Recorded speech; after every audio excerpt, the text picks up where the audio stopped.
오늘 본문 저희가 함께 나눌 말씀은요, 에베소서 5장 21절에서 24절 말씀입니다. 에베소서 5장 21절에서 24절까지의 말씀입니다. 제가 한 절, 여러분이 한 절 함께 교독하시고 마지막 24절은 합독하도록 하겠습니다. 에베소서 5장 21절, 24절까지 말씀입니다. 제가 먼저 교독하겠습니다. 여러분은 그리스도를 두려워하는 마음으로 서로 순종하십시오. 아내된 여러분, 남편에게 하기를 주님께 하듯 하십시오.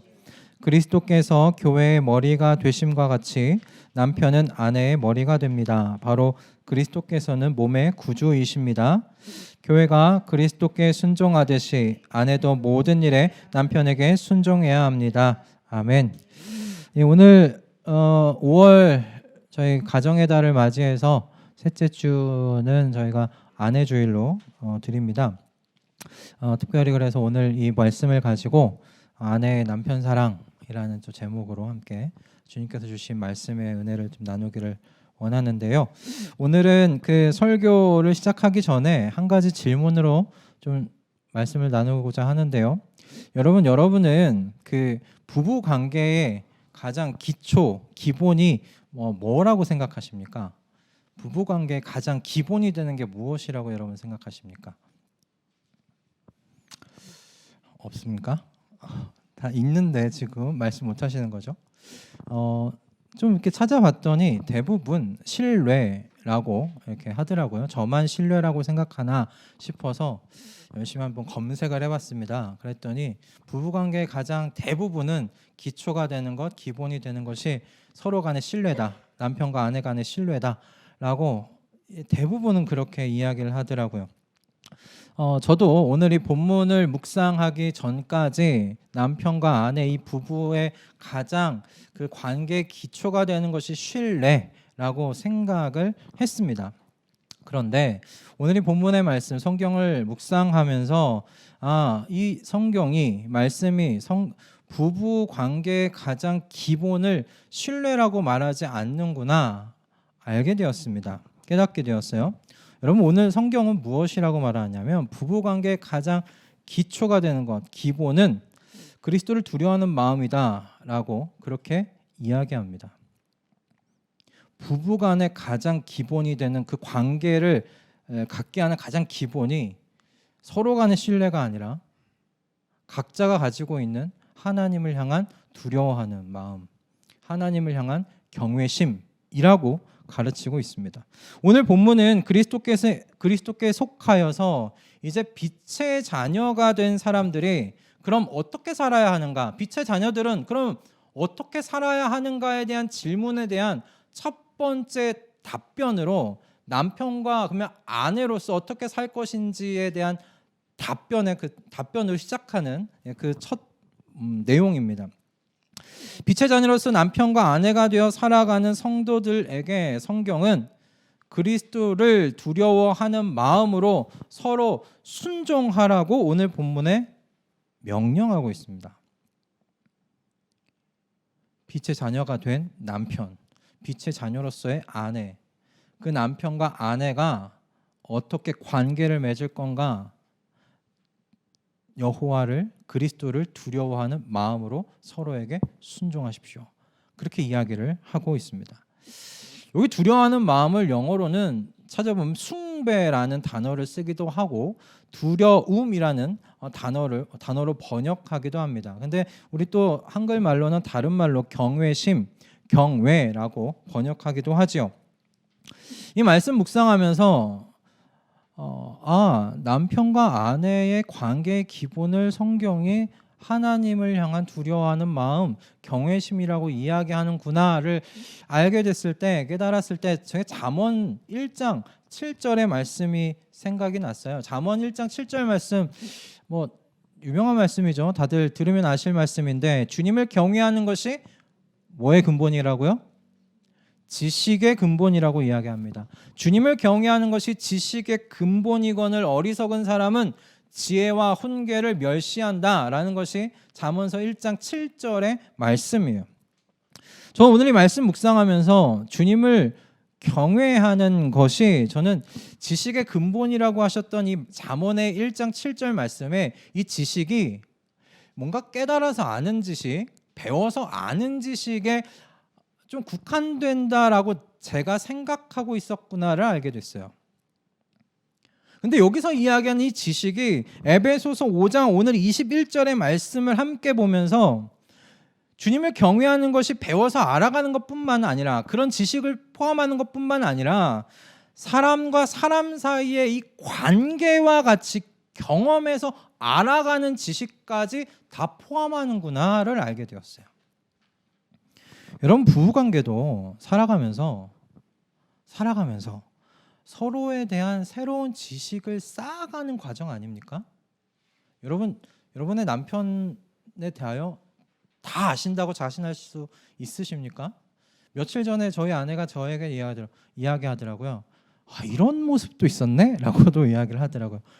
이제 좀 있으면 이제 10년 되거든요. 올해가 10년이 차인데 10년을 같이 살았는데 몰랐던 모습이 아직 남아있는 거예요. 아마 20년, 30년을 살아도 몰랐던 어떤 새로운 모습들이 나타나지 않을까 싶습니다.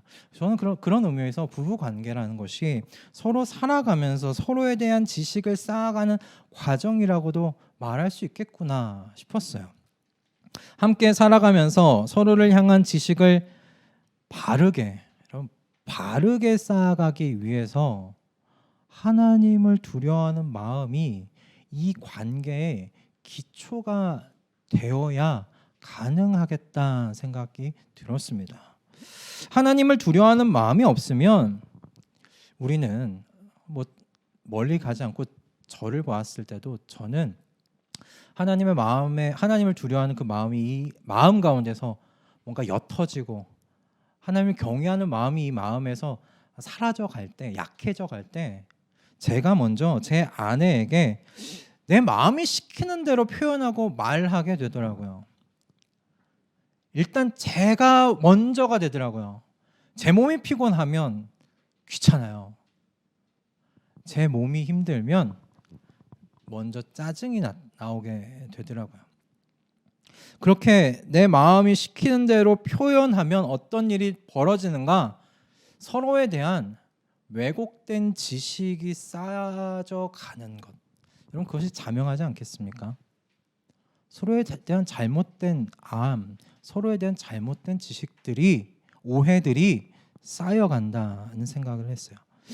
그래서 성경은 부부 관계에 대하여 말할 때 그 시작점에 있어서 남편과 아내에게 모두 동일하게 이야기를 해요.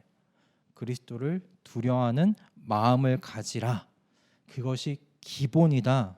그리고 그리스도를 두려워하는 마음이 어떻게 남편과 아내의 관계에서 나타나는가? 서로 순종하는 모습으로 나타나는 것이다. 지금 그렇게 21절의 말씀을 통해서 이야기하고 있는 거예요. 여러분, 우리가 가지고 있는 본성 가지고는 서로에게 순종해 줄 수 없어요. 제가 가지고 있는 이 성품과 성격과 착해 보이죠.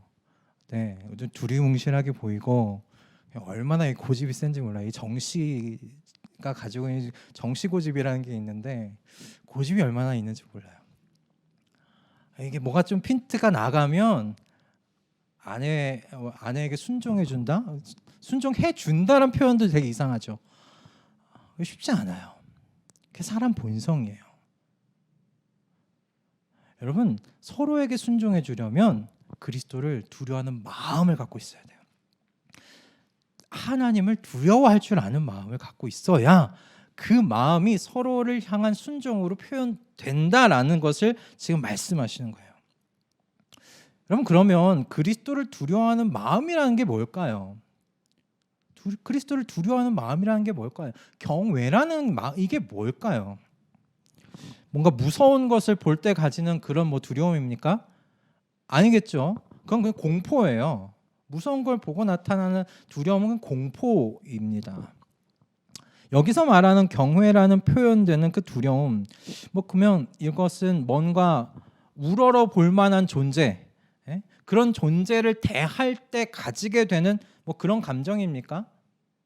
뭔가 생사여탈권을 가지고 있는 존재에 대한 그런 두려움입니까? 나를 재판하고 나를 판단할 수 있는 그런 생사여탈권을 가지고 있는 존재에 대한 뭔가 그런 막연한 두려움입니까? 성경은 그럼 우리에게 예수 그리스도에 대하여 이런 감정을 가지라고 지금 가르치고 있는가? 아니에요. 그렇지 않습니다. 저는 그리스도를 두려워하는 마음을 좀 이렇게 표현할 수 있겠다 생각이 드는데요. 내게 갚을 수 없는 은혜를 베풀어준 존재를 내가 너무 사랑하는 나머지 그 존재가 슬퍼하거나 마음 아플 일을 하고 싶지 않은 마음이다. 그렇게 설명드릴 수 있을 것 같아요. 내게 너무 큰 은혜를 준 존재가 있어요. 그 큰 은혜를 준 존재를 제가 너무 사랑하게 된 것입니다. 너무 사랑하게 된 그 존재, 그 대상이 슬퍼하는 것, 그 대상이 마음 아파할 일들, 그걸 하고 싶지 않은 마음을 여러분 그리스도를 두려워하는 마음이라고 여러분 생각하시면 될 것 같아요. 경외심이 뭔가 어려운 그런 개념이 아니에요. 내가 사랑하는 그 대상을 향하여 그 대상이 슬퍼하고 그 대상이 마음 아파할 일들을 할까봐 두려워하는 마음이에요.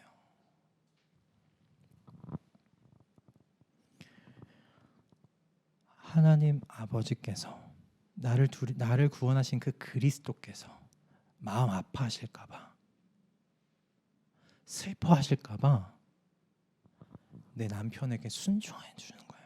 순종하는 거예요. 내 아내에게 순종하는 거예요. 그러면 나를 구원하신, 내가 크게 사랑하는 그 그리스도, 내가 무한한 은혜를 주신 그 그리스도께서 기뻐하시겠구나.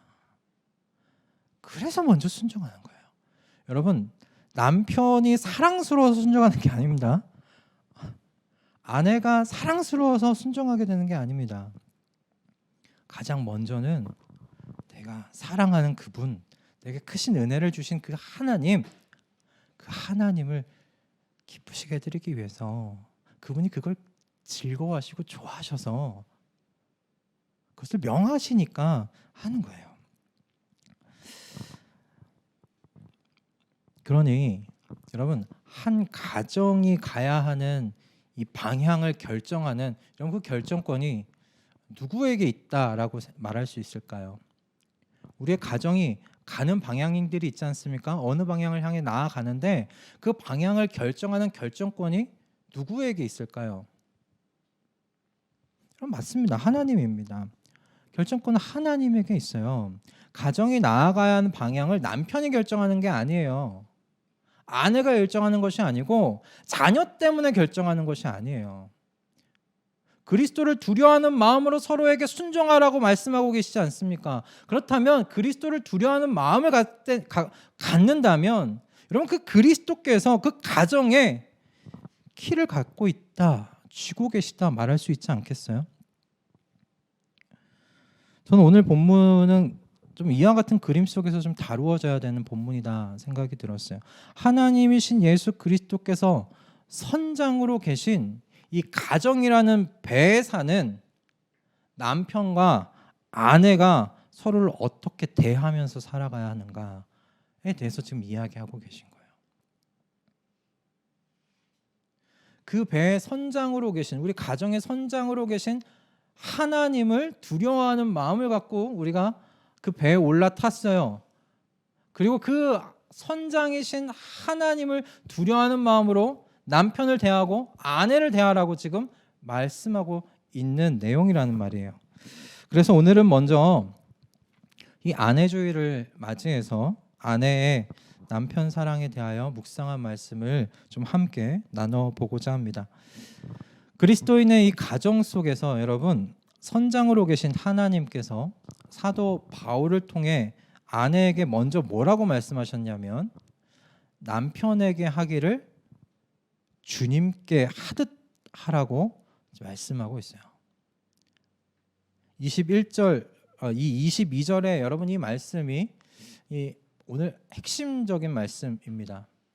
남편에게 하기를 주님께 하듯 하라. 23절과 이어진 24절의 말씀은 주님께 그러면 하듯 하라는 게 그럼 뭔가에 대한 풀이에요. 설명이에요. 주님께 하듯 하라는 것, 그리스도께서 교회의 머리이시며 교회는 머리이신 이 그리스도께서 주시는 모든 말씀에 순종하듯이 그렇게 남편에게 순종하라고 쓰여진 설명된 말씀이에요. 23절과 24절의 말씀은. 여러분, 그렇다면 오늘 이제 아내 된 여러분 그리고 아내 되실 분들에게 하나 또 질문을 하고 싶은 건, 이 22절부터 24절의 이 말씀, 특별히 22절의 말씀, 남편에게 주님께 하듯 하십시오 라는 이 말씀이 어떠세요? 가능한 명령입니까? 가능한 명령입니까? 웃음으로 떼우시는 가능한 명령입니까? 모든 일에, 정말 모든 일에 남편에게 여러분 순종하실 수 있겠습니까? 교회가 그리스도께 순종하듯 아내는 모든 일에 남편에게 순종해야 한다고 오늘 본문의 말씀은 이야기를 하는데, 어떻게 가능하시겠습니까? 제가 아내의 입장이 좀 돼서 생각해 봤어요. 이 말씀을 이렇게 쓰면서 제가 아내가 돼서 저의 모습 한번 그려봤어요.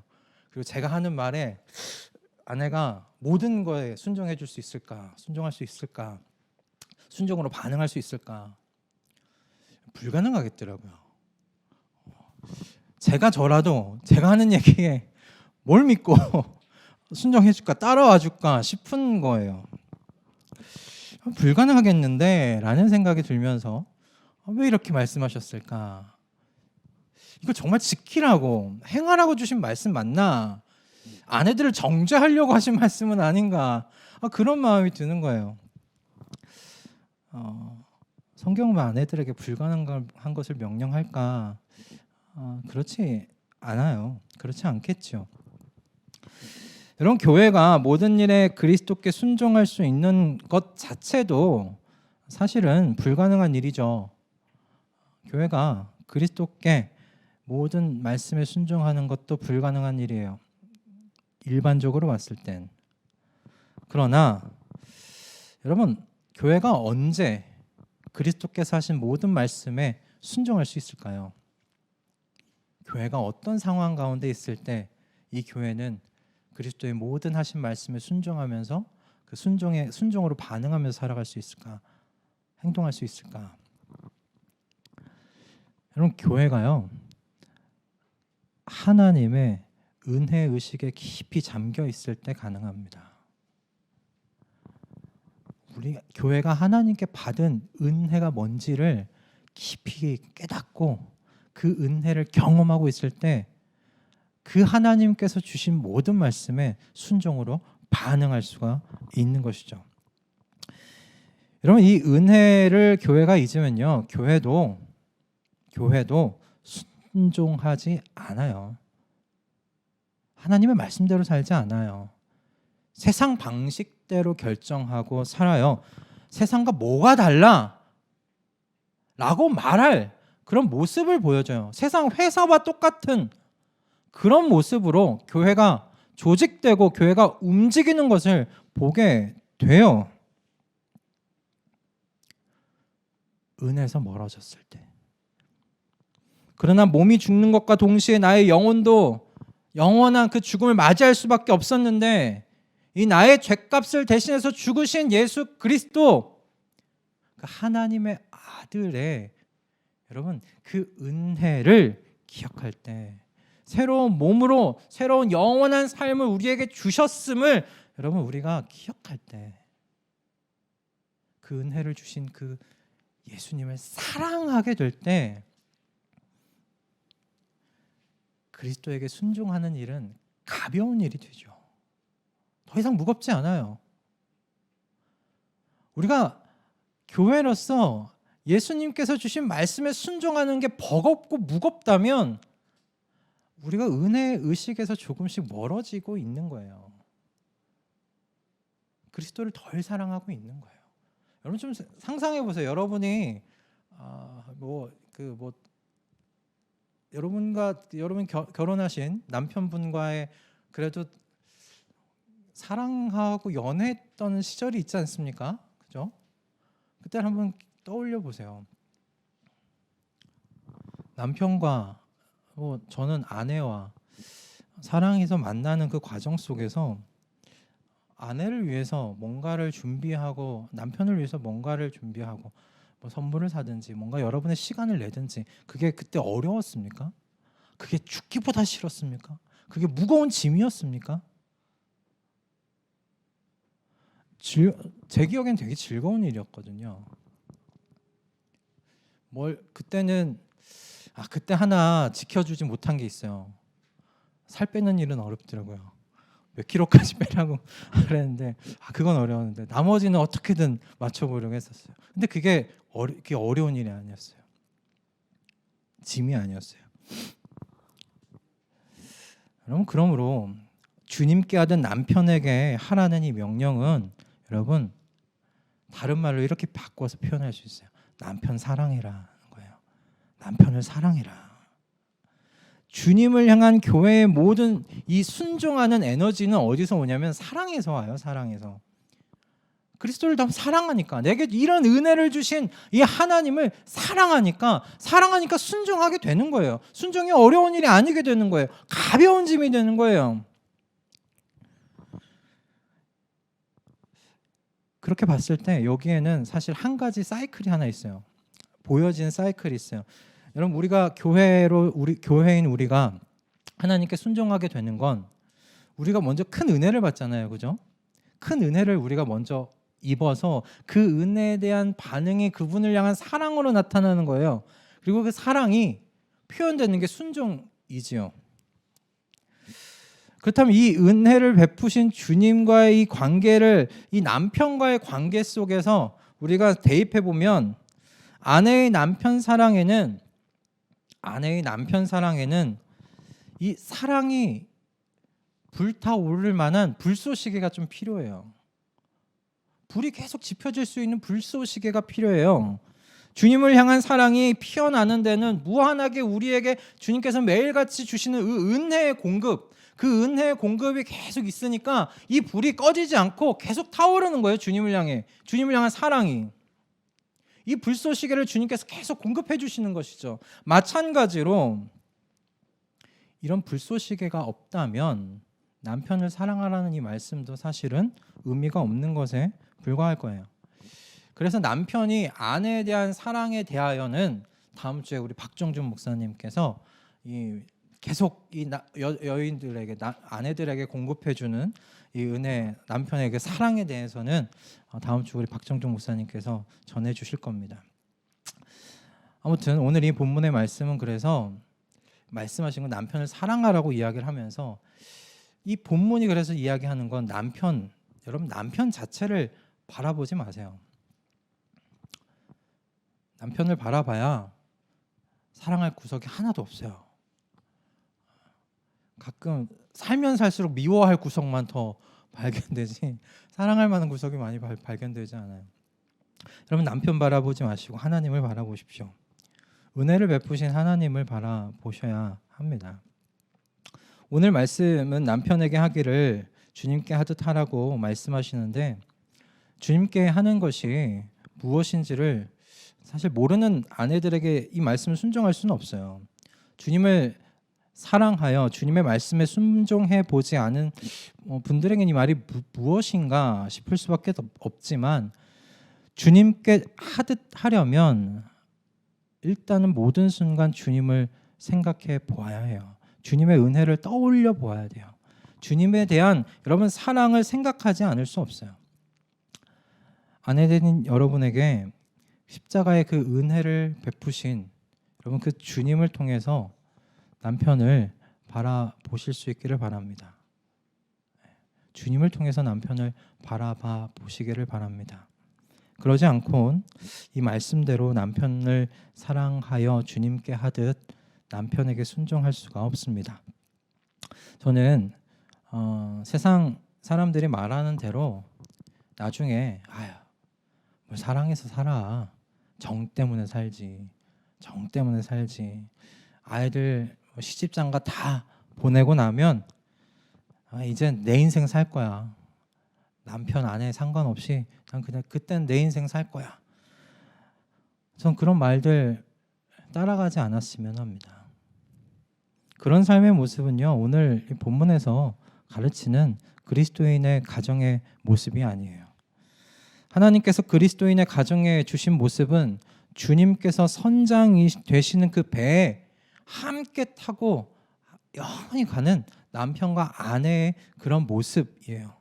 서로 사랑해서 한 몸이 되어서 이 배의 선장이신 주님께서 내리는 명령을 함께 수행하면서 함께 살아가는 그런 모습이에요. 그러니 아내된 여러분, 오늘 예배 후에 또 홀로 한번 기도하시면서 결단하시길 바랍니다. 남편의 모습을 보고 남편의 모습을 보고 순종하려고 하지 마시고 주님을 바라보면서 주님께서 내게 주신 은혜를 기억하셔서 내가 사랑하는 그 주님께서 남편에게 순종하라고 말씀하신 이 말씀을 지켜보려고 노력해야 하겠다.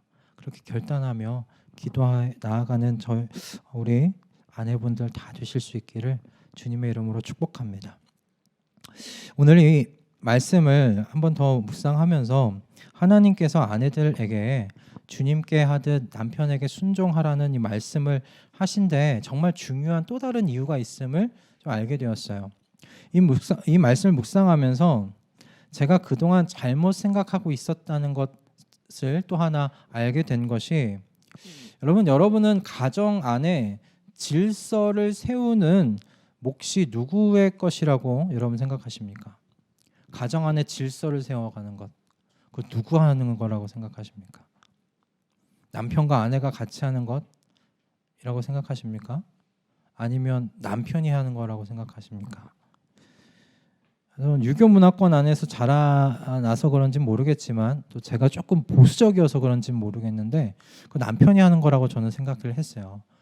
그래, 가정 안에 질서를 세운 건 남편이 해야 되지라고 생각을 했어요. 그런데 오늘 이 말씀을 묵상하면서 그 잘못된 거였구나 깨닫게 되었습니다.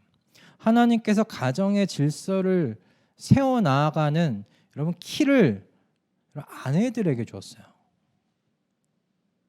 가정 안의 질서를 세워나가는 것 아내가 하는 몫이구나 였습니다.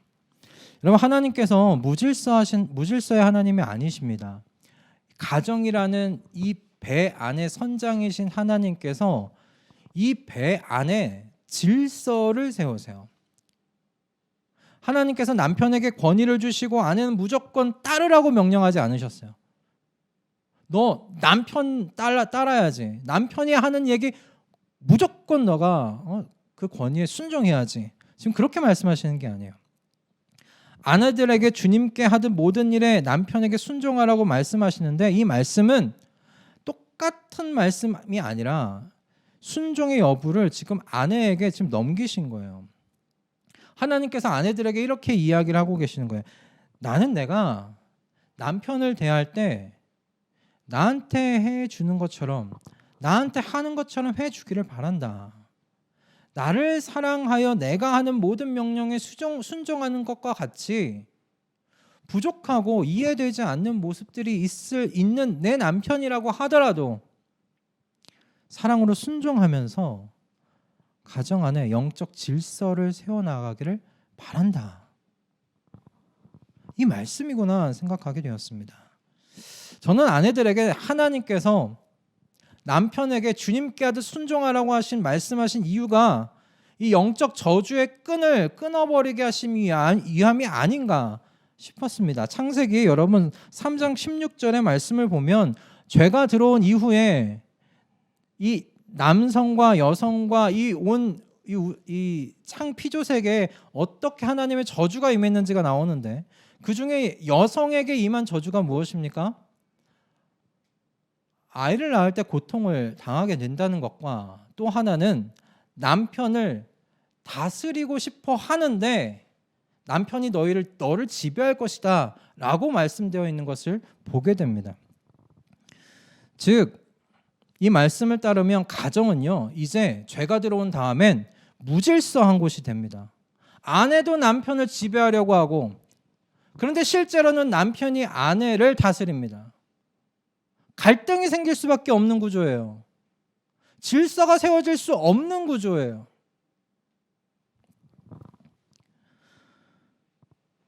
이것이 해결되지 않으면 서로 부딪힐 수밖에 없어요. 충돌할 수밖에 없어요. 내 말을 듣지 않는 남편이 속상하고 밉지요.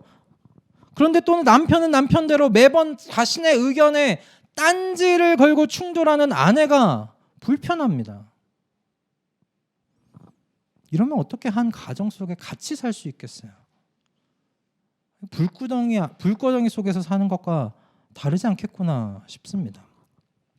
오늘 말씀은 바로 창세기 3장 16절에 아내는 남편을 지배하고자 하는 그 마음을 버리라는 말씀과 같다 싶었어요. 남편에게 주님께 하듯 하여 가정 안에 그러므로 영적 질서를 세우라는 거예요. 질서를 세우라는 거예요. 무질서한 가정 되게 하지 말고 질서를 세우라는 거예요. 그 중요한 역할이 누구에게 있는가? 아내에게 있다. 내가 너에게 그 역할을 맡긴다. 하나님께서 말씀하시는 거예요. 그 가정이라는 배의 선장이신 하나님께서 남편에겐 남편으로서 역할을 맡길 것이고 아내에겐 아내에게 역할을 맡길 것인데 그 아내에게 준 역할이 무엇이냐? 질서를 세우는 역할이다는 거예요. 이 말씀에 여러분 오해가 없으시기를 바랍니다. 하나님께서 남편이 위에 있고 아내가 아래에 있다고 말씀하시는 게 아니에요. 역할의 다름이에요. 위아래의 문제가 아니에요. 하나님께서 선장으로 계시는 배가 제대로 움직여 나아가기 위해서 이 배 안에 질서가 세워지는 것이 필요한데 그 역할을 아내에게 맡기시는 거예요. 선장이신 하나님께서 남편들에겐 다른 역할을 맡기시겠죠. 그러므로 아내된 여러분, 남편은 가정 안에 여러분 위에 있는 존재가 아닙니다. 그냥 수평적인 존재예요. 하나님께서 다른 역할을 맡기셨어요. 그리고 여러분들에게는 가정 안에 질서를 세우는 역할을 맡기셨어요. 가정의 영적 질서가 세워지게 되는 것, 그 키를 아내들이 붙잡고 있음을 여러분 기억하실 수 있기를 바랍니다. 이것은 다른 말로 생각해 보면 가정 안에 영적인 어떤 그 질서가 아내로 인해 또 흐트러질 수 있다는 것을 또 의미하는 것이겠죠. 다시 한번 말씀드리지만 여러분 이것은 가정 안에서 이루어지는 주도권 다툼이 아니에요. 오해하지 마십시오. 그리스도인의 여러분 가정의 주도권은 남편이 갖고 있는 것도 아니고 아내가 갖고 있는 것도 아니고 앞서서 말씀드린 대로 그리스도께서 갖고 계십니다. 하나님께서 가지고 계십니다. 그리스도를 두려워하는 마음으로 서로에게 순종하라고 하신 여러분 오늘 21절의 말씀을 꼭 기억하실 수 있기를 바라요. 그리스도인의 가정은 창세기 오늘 3장 16절에 이 저주가 끊어진 가정임을 여러분 믿으실 수 있기를 바랍니다. 남편은 아내를 내 살 중에 살이요 내 뼈 중에 뼈라고 그렇게 고백하며 사랑하고, 아내는 남편을 지배하려고 하는 것이 아니라 그리스도를 사랑하여 그리스도께 순종하듯이 그렇게 남편을 사랑해서 또 남편에게 순종하는 겁니다. 그렇게 세워지는 것이 가정 안의 영적인 질서라는 거예요. 여러분 이 아름다운 사랑의 질서가, 이 영적인 질서가 올 한 해 우리 사랑하는 수서 동행교회 모든 교우분들의 가정 안에 이루어지기를 주님의 이름으로 축복합니다. 아멘. 그리고 앞으로 또 가정을 이루어야 하는 우리 가족들에게도 오늘 이 말씀이 주님께서 주시는 가정을 세워나가는 하나의 지침으로서 마음 가운데 꼭 붙잡고 기억하는 말씀 되실 수 있기를 주님의 이름으로 축복합니다. 아멘. 기도하겠습니다.